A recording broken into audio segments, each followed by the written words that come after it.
Em um país tão religioso como o Brasil, as duas maiores crenças que moldam a fé de milhões de pessoas são o catolicismo e o protestantismo. Então, sabendo disso, surge a questão: quais são as diferenças entre evangélicos e católicos? A primeira diferença, que irá ditar praticamente todas as outras, se encontra na importância que católicos e protestantes dão à tradição, escritura e experiência. A tradição no cristianismo refere-se à transmissão dos ensinamentos, crenças e práticas da fé ao longo do tempo.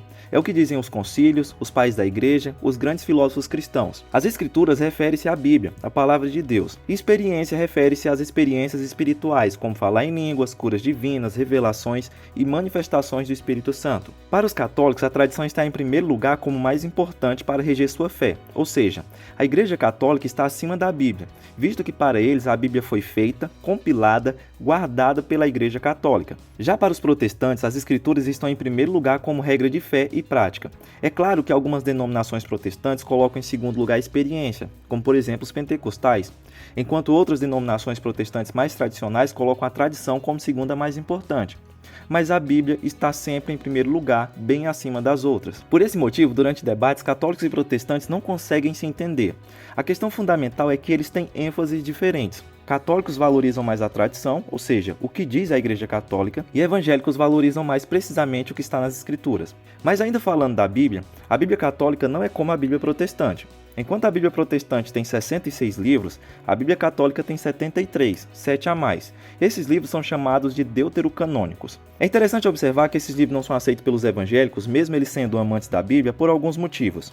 Sabedoria ensina a criação do mundo a partir de matéria pré-existente. Eclesiástico ensina que dar esmola propicia expiação pelo pecado. Em Baruque é dito que Deus ouve as orações dos mortos. E em Macabeus, o próprio autor, no fim do livro, se mostra pouco convicto da qualidade da sua obra. Além disso, os judeus, de quem o Antigo Testamento se origina, não os consideram palavra de Deus. E nem Jesus, nem os autores do Novo Testamento os consideravam como parte das Escrituras por não fazerem citações dessas obras. Os católicos, de sua parte, apelam para a questão justamente da tradição. Esses livros foram admitidos como autênticos pelo Concílio de Roma em 382 e em outros concílios depois. Eles explicam ainda que muitos pais da Igreja, como Santo Agostinho, fizeram referências e citaram os livros deuterocanônicos, o que sugere para os católicos que esses livros eram considerados como parte das Escrituras. Outra diferença entre essas religiões está no calendário litúrgico. Para os católicos, existe uma quantidade gigantesca de dias santos. O calendário litúrgico católico é uma representação anual do ciclo litúrgico que organiza e orienta a vida de fé da Igreja Católica. Ele começa no primeiro domingo do Advento, que marca o início do ano litúrgico, e é dividido em vários tempos litúrgicos, incluindo o Natal, o tempo comum, a Quaresma, a Semana Santa, a Páscoa e o tempo pascal. Cada tempo litúrgico tem suas próprias festas e celebrações específicas. Os evangélicos, no geral, comemoram apenas o Natal, e alguns nem isso, visto que não se sabe ao certo o dia em que Jesus nasceu. A Páscoa é vista como substituída pela ceia. Para os evangélicos, todos os dias são santos, todos os dias são grandes. Outra divergência muito importante é a visão da Eucaristia. A transubstanciação é um conceito na teologia católica que defende a transformação real e substancial do pão e do vinho na Eucaristia, tornando-os o corpo e o sangue de Jesus. Durante a celebração, as palavras de consagração proferidas pelo sacerdote invocam essa mudança na visão católica. Eles acreditam que mesmo que as aparências externas permaneçam as mesmas, a essência do pão e do vinho é alterada. Novamente, a base para essa visão está na autoridade da Igreja, tradição. Já os evangélicos tendem a ver a ceia como um memorial. Eles explicam que se os elementos da ceia se transformassem literalmente no corpo e sangue de Jesus, já não seria uma lembrança do sacrifício, mas uma repetição do próprio sacrifício. A música e a adoração católica são frequentemente caracterizadas por uma abordagem lenta e serena, utilizando cânticos tradicionais que fazem parte da liturgia católica há séculos. Essa escolha acontece devido justamente à valorização da tradição. E nisso eles podem se parecer com denominações evangélicas mais tradicionais, que utilizam hinários antigos com músicas mais calmas e clássicas. Por outro lado, muitas denominações protestantes, especialmente as pentecostais, adotam um estilo de músicas mais modernos, com pop e rock, e o que mais interessar em suas práticas de adoração. Essas músicas têm como objetivo inspirar as congregações, tornando o culto uma experiência alegre e emocionante, envolvente, mais uma vez mostrando a valorização da experiência em detrimento da tradição. Se está de acordo com a Bíblia, independente do estilo, está correto. Até o Concílio do Vaticano II, em meados do século XX, bem recente, a liturgia católica, incluindo a missa, era geralmente realizada em latim e era comum que os padres celebrassem a missa de frente para o altar, com as costas voltadas para a congregação. A partir desse concílio, houve uma série de mudanças importantes na liturgia e nas práticas da Igreja Católica, incluindo a autorização do uso de línguas vernáculas, ou seja, as línguas locais nas celebrações litúrgicas. E o altar foi reposicionado, permitindo que os padres celebrassem voltados para a Assembleia. Nesse caso, a tradição teve que ceder. Já os protestantes nunca tiveram esse problema. Os cultos sempre foram realizados em línguas locais, refletindo a ênfase na comunicação pessoal direta com Deus e no princípio de que as escrituras e a adoração devem ser acessíveis a todos os crentes na sua língua nativa. Quando falamos em católicos, logo nos vem à mente a Igreja Católica Apostólica Romana, uma única igreja. Já quando se fala de evangélicos, nos vem à mente um número gigantesco de denominações e igrejas independentes dos mais variados estilos. Essa quantidade de variações costuma ser apontada pelos católicos como seitas protestantes ou fés protestantes. Mas alguns pontos precisam ser colocados. A Igreja Católica está longe de ser uma igreja unida, de um só pensamento. Católicos conservadores têm sérios debates com católicos da teologia da libertação, por exemplo. É uma diferença simplesmente gigantesca de pensamento. Outro exemplo é do atual Papa, pouco amado pelas alas mais conservadoras do catolicismo. Mas os católicos continuam dentro da igreja, apesar das diferenças, e haja o que houver. Tudo isso por um motivo simples: a tradição, a autoridade da igreja. A salvação está na igreja. Fora da igreja não há salvação. A mesma visão não é partilhada pelos evangélicos. Como a salvação está em Cristo, independente do nome da sua igreja, se você e ela estiverem seguindo os princípios fundamentais da fé cristã, você é salvo porque Jesus salva. Ele não necessita de uma instituição fazendo essa intermediação. A propósito, comenta aqui embaixo qual a sua igreja ou denominação. O catolicismo postula 3 reinos após a morte: o céu, para aqueles que morrem em estado de graça; o inferno, para aqueles que morrem em estado de pecado mortal; e o purgatório, um estado de transição para aqueles que precisam de purificação antes de entrar no céu. A base bíblica para essa ideia é bem escassa, exceto por uma interpretação um pouco convencional de 1 Coríntios 3, 12 ao 15 e 2 Macabeus 12, 39 ao 45.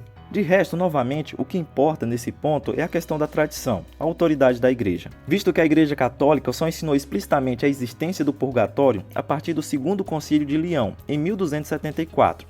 Os protestantes reconhecem apenas o céu e o inferno. O conceito de purgatório é rejeitado por falta de embasamento bíblico. Na verdade, existem diversos textos bíblicos que falam simultaneamente apenas da existência desses dois lugares, sem mencionarem o purgatório.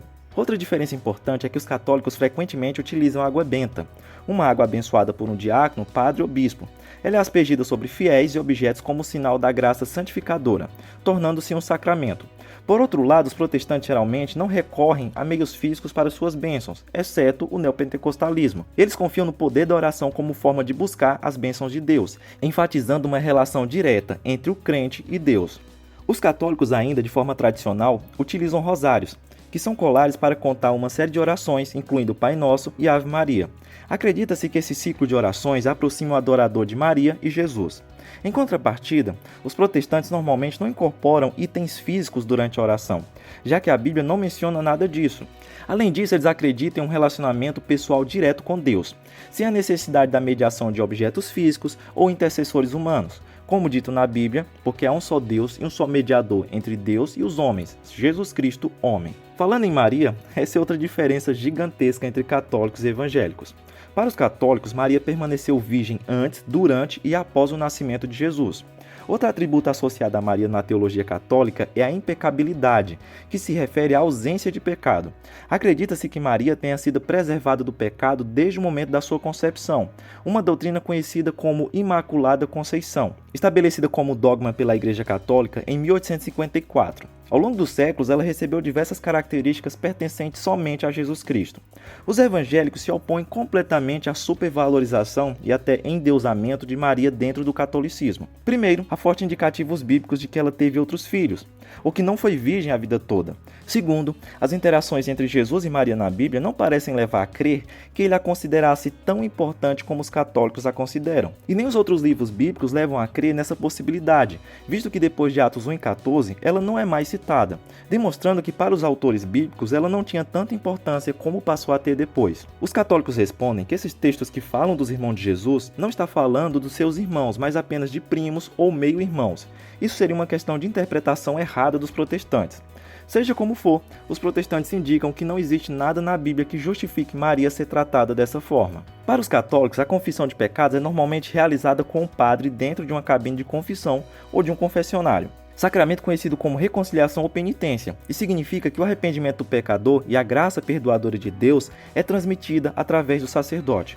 Os protestantes, no entanto, acreditam no sacerdócio de todos os crentes, o que significa que cada crente tem acesso direto a Deus. Portanto, eles confessam diretamente a Deus, acreditando que o perdão vem de Deus e não exige um intermediário sacerdotal humano.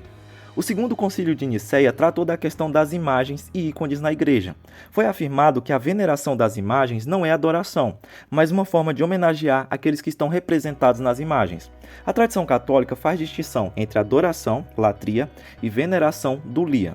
Assim, quando católicos se ajoelham diante de uma imagem, acendem velas ou fazem orações dirigidas a santos, não estão adorando a imagem em si, mas estão buscando a intercessão dos santos e expressando sua devoção a eles. Uma base bíblica para essa prática é o episódio em que Deus instruiu Moisés a fazer uma serpente de bronze e colocá-la em um poste, e aqueles que olhassem para ela seriam curados. Mas os evangélicos que discordam unanimemente dessa prática lembram que o rei Ezequias, em 2 Reis 18, em sua busca por reformar a adoração em Judá e restaurar a fidelidade ao Senhor, destruiu a serpente de bronze chamada de Neustã. Ele fez isso porque as pessoas estavam começando a considerar a serpente de bronze como um objeto de adoração, o que era contrário à adoração exclusiva a Deus. De resto, os evangélicos recorrem ao número gigantesco de versículos que proíbem a prática da adulia ou latria a alguém que não seja Deus. Essas são apenas algumas diferenças entre evangélicos e católicos. Se gostou do vídeo, deixa seu like, inscreva-se no canal e até a próxima.